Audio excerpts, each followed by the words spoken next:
குழந்தை செயின் எங்க? எந்த செயின்? ஒக்கா செயின். பாரு, இப்படி ஒண்ணும் தெரியாத மாதிரி நடிச்ச அவளை அப்படியே செவுத்துலயே வச்சு அடிச்சிருவேன். மரியாதையா சொல்லு, நீதான் அந்த செயினை திருடின? எடுத்தேன்னு சொல்லுங்க. திருடுனேன்னு சொன்னா எனக்கு கோபம் வரும். அடி எங்க அப்பா, நீ யாரு? எதுக்குமா செயின் எடுத்த? பளபளப்பா இருந்துச்சு, எடுத்தேன். எங்க பாட்டி மூக்கு நெல் கொடுத்தா பளபளப்பா இருக்கு, அதை எடுத்துட்ட நீ? ஏமாந்து வச்சா அதையும் எடுப்பேன். ஏமாந்தா நீ என்னையே எடுத்துக்குமா? பாட்டிக்கு தெரிஞ்சா பெரிய ஆபத்து. அந்த செயினை கொடுத்துரு. கொடுக்க முடியாது. நான் எடுத்தது எப்பவுமே திருப்பி கொடுக்கறது இல்ல.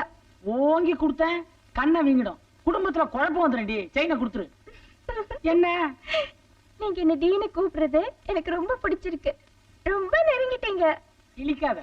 நான் கொலகாரன் ஆகிறதுக்கு முன்னாடி செயினை கொடுத்து. என்ன மிரட்டுறீங்க? அப்புறம் பாட்டிக்கிட்ட குழந்தை என்னோடதுதான் சொல்லிடுவேன். ஐயோ அனுசியா அம்மா, அதை மட்டும் செஞ்சிடாத. எல்லாம் தலைகீழ ஆயிரும். பாட்டி எங்க நகையை தேடிக்கிட்டு இருக்கு. கொஞ்சம் கொடுத்துற.